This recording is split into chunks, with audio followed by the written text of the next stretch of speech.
नमस्कार दोस्तों, welcome back to your own channel wealth saga. आज 2 दिसंबर 2020 और एसजीएक्स निफ्टी में आपको माइनर सी नेगेटिविटी दिखाई पड़ रही है 25 पॉइंट की। तो सिमिलर काइंड ऑफ ओपनिंग आप इंडियन मार्केट्स की देख सकते हैं। लेकिन दोस्तों आप पहले होलिस्टिक पिक्चर लो। आज दिन कौन सा है? आज है Wednesday whatever you may call it. So आज अगर वेंसडे है तो दैट मीन्स कल है थर्सडे और कल है वीकली एक्सपायरी का दिन।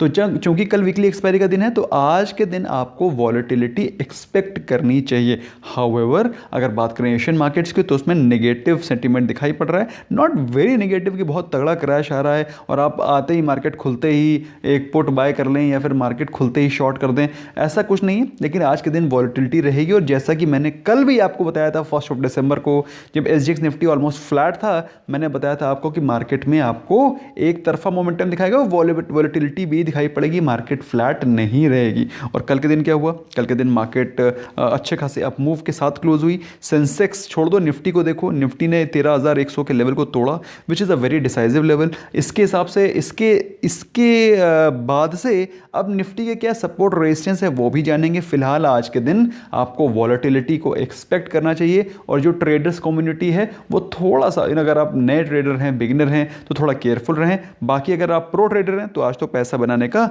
भरपूर मौका मिलेगा। कल के दिन जो सबसे बड़े गेनर्स रहे, गेनर्स में थे basically oil and gas sector के स्टॉक्स में से गेल एंड ओएनजीसी जो कि टॉप गेनर्स थे। और टॉप गेनर्स में इसके अलावा थे सन फार्मा, इंडसइंड बैंक। और जो टॉप लूजर्स थे उसमें थे जो जिनमें थोड़ी सी प्रॉफिट बुकिंग नजर आई, स्पेशली जो कि अभी रिसेंटली ही रनअप किए थे, Nestle, Kotak Mahindra, Titan, NTPC क्यों? अभी बायबैक के चलते काफ़ी तेज चढ़ा था लेकिन अभी थोड़ा सा करेक्शन नज़र आ रहा है। लेकिन इसका मतलब ये नहीं है कि अगर आपने बायबैक के लिए खरीदा तो आप बेच दें। बायबैक में पार्टिसिपेट डेफिनेटली कीजिएगा अगर आपने बायबैक के लिए खरीदा है। ऑल्दो डिविडेंड, बायबैक, बोनस, इसके लिए कभी भी फ्रेश स्टॉक को बाय करना मैं रिकमेंड नहीं करता हूँ। लेकिन चूंकि अगर आपने बाय किया है तो लॉस में निकलने की कोई ज़रूरत नहीं है, क्योंकि 115 का 115, आई थिंक 115 ही है, 115 इज़ द बायबैक प्राइस।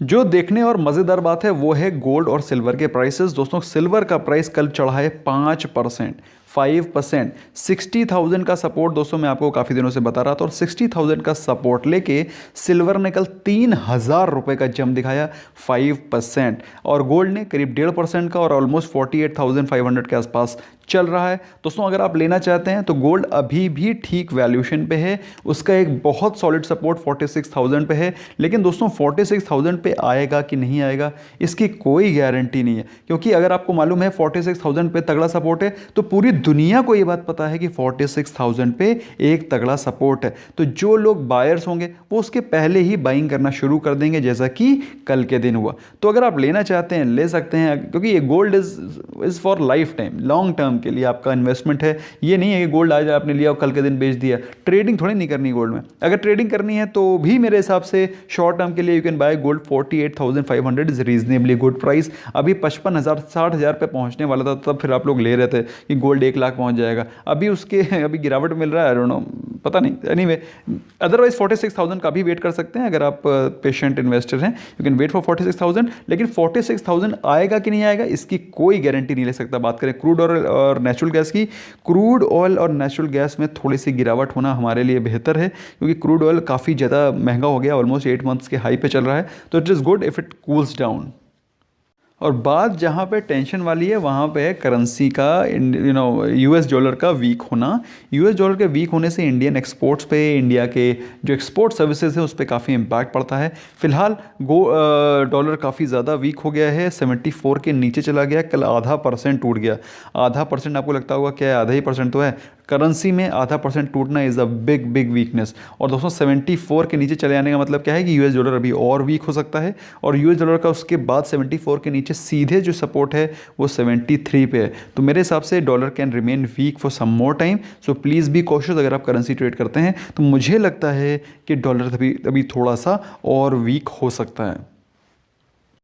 तो दोस्तों वीकली एक्सपायरी से पहले के आज के दिन के हम लोग सपोर्ट और रेजिस्टेंस देख लेते हैं निफ्टी के। निफ्टी कल क्लोज हुआ है 13,100 के ऊपर, जो कि एक बहुत ही सॉलिड क्लोजिंग है। मेरे हिसाब से आपको बुलिश मोमेंटम ही रखना चाहिए, लेकिन अल्टीमेटली मार्केट के अगेंस्ट नहीं चलना है। मार्केट के अगेंस्ट चलोगे डेफिनेटली पनिश किए जाओगे।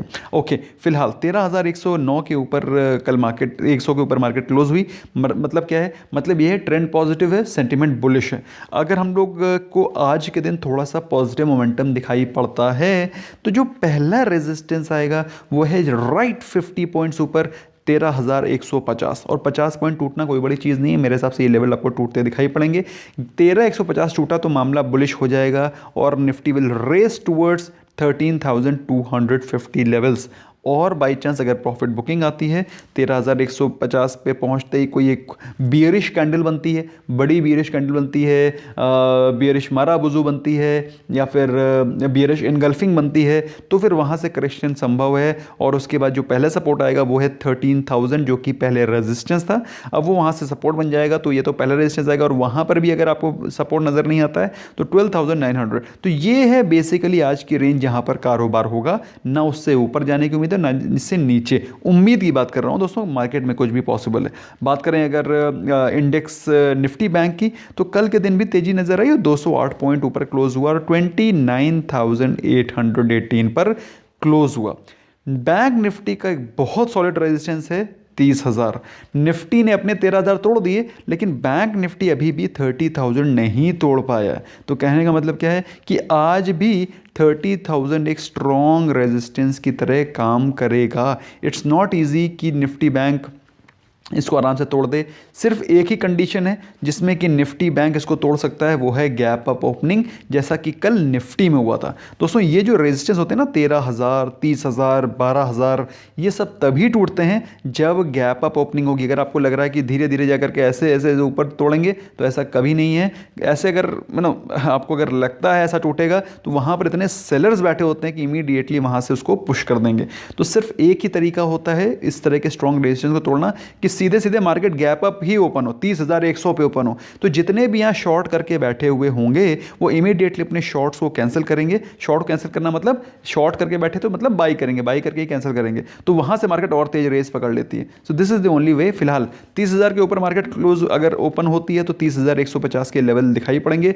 दोस्तों आज सॉलिड आपको वॉलेटिलिटी दिखाई पड़ सकती है। तो अगर आप नए ट्रेडर हैं तो साइड में बैठ करके मजे ले सकते हैं। अदरवाइज अगर आप प्रो ट्रेडर हैं तो वॉलेटिलिटी में आज अच्छा खासा पैसा बनने की उम्मीद है। जो नीचे के सपोर्ट दिखाई पड़ रहे हैं 29,600, 29,350। अब ऊपर की तरफ होगा मार्केट या फिर नीचे की तरफ होगा, वो तो मैं आपको टेलीग्राम चैनल पे बता दूंगा। लेकिन फिलहाल मार्केट में वॉलेटिलिटी आपको एक्सपेक्ट करनी चाहिए। एफआईआईज ने फिर से कारोबारी सेशन में बाइंग शुरू कर दी। कल भी 3,242 करोड़ की खरीदारी करी, और डीआईएज ने एज यूजुअल कल करी बिकवाली 1,043 करोड़ की। तो एफआईआईज ने पिछले मंथ 65,000 करोड़ के आसपास की बाइंग करी थी। आपके सामने एग्जैक्ट फिगर लेकर के आता हूँ। 65,317 करोड़ की एफआईआईज ने पिछले महीने बाइंग करी थी। इसका मतलब क्या हुआ? ऑलमोस्ट 2,000 करोड़ रुपए डेली लगाए उन्होंने। डेली मतलब समझ लो, संडे अगर अंडे अगर छोड़ दें तो ऑलमोस्ट 3,000 रुपये उन्होंने 3,000 करोड़ रुपए, 3,000 रुपये नहीं, 3,000 करोड़ रुपए ऑलमोस्ट डेली बेसिस पे लगाए उन्होंने। अगर संडे छुट्टी छोड़ दें तो this is the kind of pumping which has been done in the market. और अब की महीना शुरू हो गया, इसका डेटा मैं आपके लिए एक्यूमुलेट करता रहूँगा। और इस महीने उन्होंने 3,242 करोड़ रुपीज़ ऑलरेडी इन्वेस्ट कर दिए हैं। इसके अलावा दोस्तों मार्केट में जो चीज़ अपबीट है कि मार्केट में इकोनॉमी की कंडीशन थोड़ी सी सुधरती हुई नज़र आ रही है। ऑटो सेक्टर के जो सेल्स के नंबर आए जो कि बता रहे हैं कि market is presently in buying mode. और दीपावली में अच्छी खासी सेल्स हुई, बेटर देन एक्सपेक्टेड। एक्सपेक्टेशन जो थी उसको बीट किया है ऑटो सेक्टर की सेल्स ने, दैट इज़ बेटर सेंटिमेंट। इसके अलावा डॉक्टर रेड्डीज और रशिया स्पुतनिक 5 के ट्रायल्स को बिगन कर रहे हैं इंडिया में। सो अगेन सब positive news on Indian front, doctor Reddy के फ्रंट पे और कोविड वैक्सीन के फ्रंट पे। ये ओवरऑल अब बहुत ही पॉजिटिव न्यूज़ है। बात करें नेगेटिव न्यूज़ की दोस्तों, तो नेगेटिव न्यूज़ में मुझे कोई भी नेगेटिव न्यूज़ पढ़ने में नहीं आई कल से आज तक, अदर देन इंडिया के कोरोना के केसेस और जो फार्मर्स के अगेंस्ट जो प्रोटेस्ट चल रही है उसको छोड़ के। तो फार्मर की protest is actually it is very sad to see farmers protesting in country India जैसी एग्रेरियन कंट्री में, but that's how things are. दोस्तों इंडिया में अगर कोरोना के केसेस के बारे में बात करें तो 9.5 मिलियन का टारगेट नहीं मतलब आंकड़ा पहुंच गया है, जो कि है 95 lakhs।